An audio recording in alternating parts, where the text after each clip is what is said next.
네, 안녕하세요. 정설영 수의사입니다. 과거에 이제 찍었던 질문 중에 고양이를 위한 제품 성분을 볼 때 체크해야 되는 게 뭔지를 물어보시는 보호자분들이 계셔가지고, 그래서 그에 대해서 이제 구체적으로 하나하나 짚기 전에 오늘은 우선 이제 개와 고양이의 영양학적 차이에 대해서 말씀드리고자 합니다. 여러분, 우리 사람은 잡식 동물이잖아요. 그리고 우리 개와 고양이는 원래 이제 모두 육식 동물이죠. 그래서 개와 고양이는 오랜 기간 동안 육식을 하며 진화했고, 생리학적으로도 이제 육식을 주로 하는 상황에 맞게 변화되어 왔습니다. 그래서 이제 개와 고양이는 영양학적으로 사실 공통점이 되게 많은 동물입니다. 사람보다 훨씬 더 가까워요. 예를 들어 가지고 사람보다는 단백질과 지방의 섭취량이 많아야 하고, 성인에서는 이제 비필수 아미노산인 알지닌, 아르기닌이라고도 하거든요. 그래서 개와 고양이에서는 이 알지닌이 필수 아미노산입니다. 그리고 또한 이제 사람에서 자주 일어나는 콜레스테롤의 축적으로 인한 동맥경화증 등의 문제가 개와 고양이에서는 이 개와 고양이는 지방 대사 능력이 뛰어나거든요. 그래서 이제 이런 문제가 거의 일어나지 않습니다. 그리고 사람은 익히지 않은 탄수화물도 잘 소화시킵니다. 그런데 이제 개와 고양이는 탄수화물 소화 능력이 사람에 비해서 현저히 떨어져서 반드시 탄수화물 식재료는 익히고 갈아주는 것이 소화 흡수에 도움을 줍니다. 또한 그 사람에게는 이제 안전한 포도, 양파, 코코아, 초콜릿의 원료가 코코아니까 이런 식물들이 개와 고양이한테는 이제 독성을 띠잖아요. 그리고 이제 비타민의 경우도 특히 이제 칼슘 대사와 면역력에 이제 중요한 비타민 D의 경우는 사람은 이제 햇볕을 받아서 합성할 수 있는데 개와 고양이는 햇볕을 받아도 합성할 수 있는 능력이 이제 현저히 떨어집니다. 그래서 이제 비타민 D 같은 경우에는 개와 고양이한테는 이제 반드시 음식으로 제공을 해줘야 됩니다. 또한 사람은 어떤 음식의 맛을 느낄 때 미각이 제일 중요하거든요. 근데 이제 개와 고양이는 후각이 더 중요합니다. 그래서 후각을 통해서 음식의 맛을 판단하기 때문에 그 사람에서는 이제 맛에 중요한 그 염분, 나트륨은 개와 고양이에서는 기호성이 있어서 그리 중요하지 않습니다. 이렇게 이제 사람과 영양학적으로 좀 다른 개와 고양이. 그런데 이제 이 개와 고양이 두 종에서도 역시 영양학적 차이가 있습니다. 단백질은 체내에서 정말 수많은 역할을 하는 매우 중요한 영양소입니다. 그래서 미국 사료협회 기준에 의하면 성견이 필요로 하는 단백질의 최소 요구량은 건조물 기준으로 18%라고 얘기를 하고 있고, 그리고 이제 성묘, 성년 고양이가 필요로 하는 단백질의 최소 요구량은 26%로 추천되고 있습니다.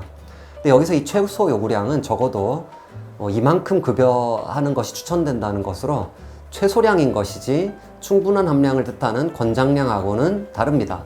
그리고 또 이제 이 최소 요구량에 대한 미국 사료협회 기준의 문제점이 기준이 2006년 이전 자료를 근거로 제시된 것이 많아서 그래서 2006년도 이후의 학술적 근거들을 거의 반영하고 있지 않은 그런 문제를 가지고 있습니다. 그래서 예를 들어 고양이의 경우 2013년 출판된 논문이 있는데요. 이 논문에 의하면은 성년 고양이에 있어서 단백질의 최소 요구량을 26%로 제시한 앱코 기준이 좀 낮게 책정되었다고 말하고 있고요. 그래서 이제 단백질의 최소 요구량을 상향 조정할 필요가 있다는 주장을 하고 있습니다. 그래서 이 논문에 의하면은 고양이에게 26%의 단백질을 함유한 사료를 2개월 동안 급여하였을 때 근육 소실 등의 문제가 나타났고, 좀 더 높여가지고 이제 단백질을 34%로 맞춰서 이제 급여를 해봤더니 근육 소실의 문제가 발생하지 않았다는 거죠. 그래서 이런 이유 때문에 고양이 사료의 단백질 함량은 최소 34%로 책정하는 것이 이제 이 논문에서는 제시되고 있습니다. 결론적으로 고양이는 개에 비해서 단백질의 섭취량이 더 증가되어야 한다는 것인데 왜 그럴까요? 그 이유는 고양이는 질소를 체내에 붙잡아 두는 능력이 떨어지기 때문입니다. 이 말이 좀 어려운데 이 말은 사실 영양학 책이나 논문에서 나오는 내용이거든요. 단백질은 탄수화물이나 지방과 다르게 질소를 함유하고 있는 영양소이거든요.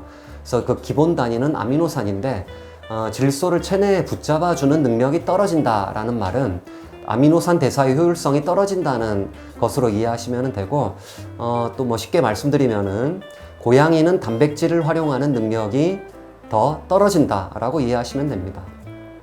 단백질을 활용하는 능력이 떨어지기 때문에 더 많은 단백질이 필요하다는 것이죠. 당연한 이야기가 되겠습니다. 그래서 이제 고양이는 아주 오랜 기간 동안 다른 동물을 잡아먹으면서 살았고, 이에 맞춰 진화하게 되었는데 육식을 하였기 때문에 풍부한 단백질을 섭취할 수 있었고, 이렇게 많은 단백질이 몸으로 들어오니까 이제 굳이 단백질을 아껴 쓸 필요가 없는 동물이죠. 그래서 단백질을 효율적으로 활용하는 능력이 떨어지게 되었고, 그래서 더 많은 단백질을 섭취해야 하는 것입니다. 참고로 고양이는 단백질을 통해 에너지를 만드는 능력은 또 매우 탁월합니다. 타우린은 아미노산의 일종으로 시력 및 심장 기능과 관련이 있는 영양소입니다. 개의 경우는 필수 아미노산인 메티오닌을 통해서 타우린을 합성할 수 있습니다. 근데 이제 고양이의 경우는 메티오닌을 통해 섭취하더라도 타우린을 합성할 수 있는 대사 효소가 현저히 부족해서 음식을 통해 직접 타우린을 제공해 줘야 합니다. 그래서 타우린의 섭취가 부족하게 되면 어린 고양이의 경우에는 이제 발육부진, 그리고 이제 성년 고양이인 경우에는 심장, 눈, 생식 기능 등의 문제가 생길 수가 있습니다.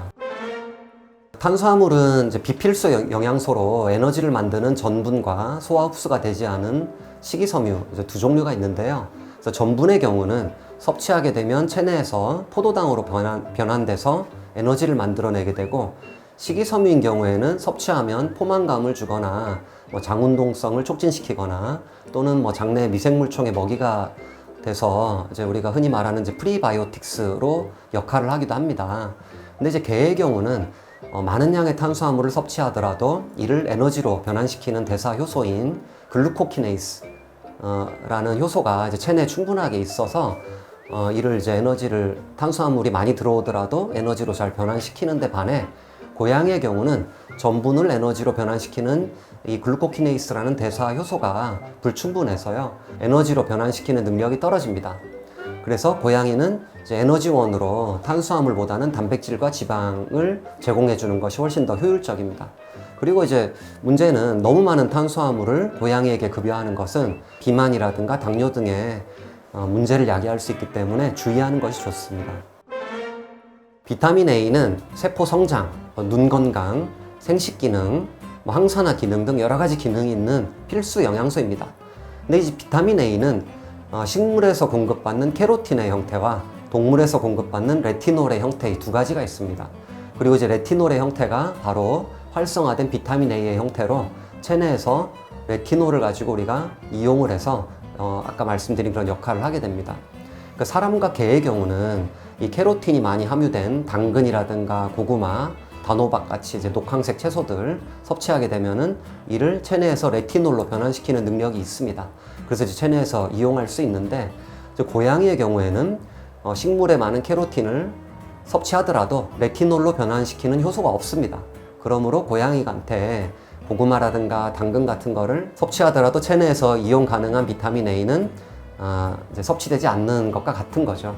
그러므로 고양이의 경우는 레티놀의 형태로 비타민 A를 제공해 줘야 하는데, 이 레티놀이 어디 많으냐 하면 이제 동물의 간이라든가 지방 등에 이렇게 녹아들어 있습니다.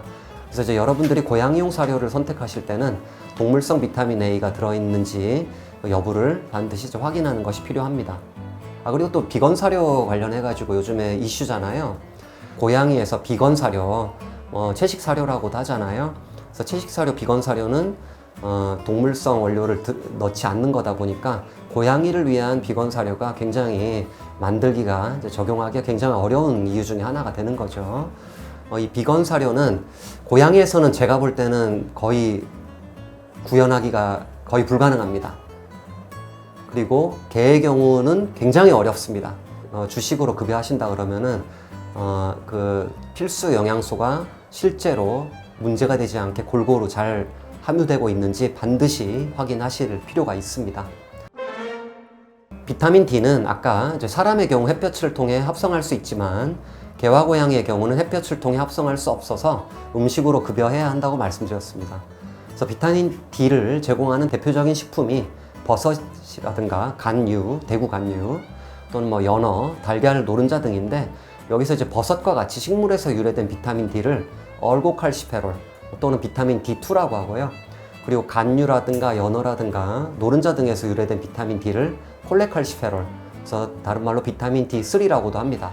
그래서 이 비타민 D2와 D3는 체내에서 칼시트리올이라는 물질로 변환되어야지 비로소 역할을 하게 되는데, 고양이의 경우는 식물유래 비타민인 비타민 D2의 활용 능력이 떨어집니다.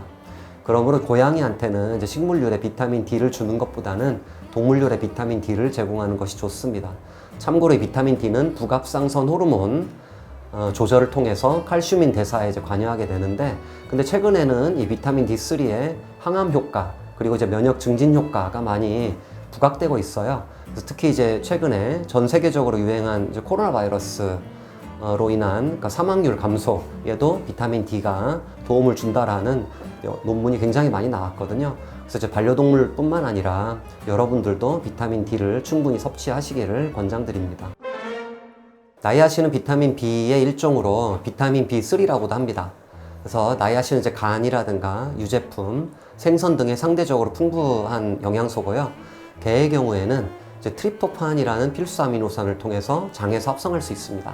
근데 이제 고양이는 이 필수 아미노산인 트립토판을 섭취하더라도 나이아신으로 대사시키는 효소가 불충분해서 개보다 많은 양의 나이아신을 섭취해야 합니다. 육류에 많은 나이아신을 고양이한테 이제 섭취해 주는 게 좀 더 이제 도움이 되겠습니다.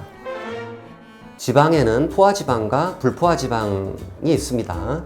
여기 이제 불포화지방산 중에서 오메가3 지방산과 오메가6 지방산이 바로 필수 지방산입니다. 그래서 이 두 가지 오메가 지방산에는 여러 가지 형태가 있는데요. 이제 크게 대사되기 전의 형태와 대사된 후의 형태가 있습니다.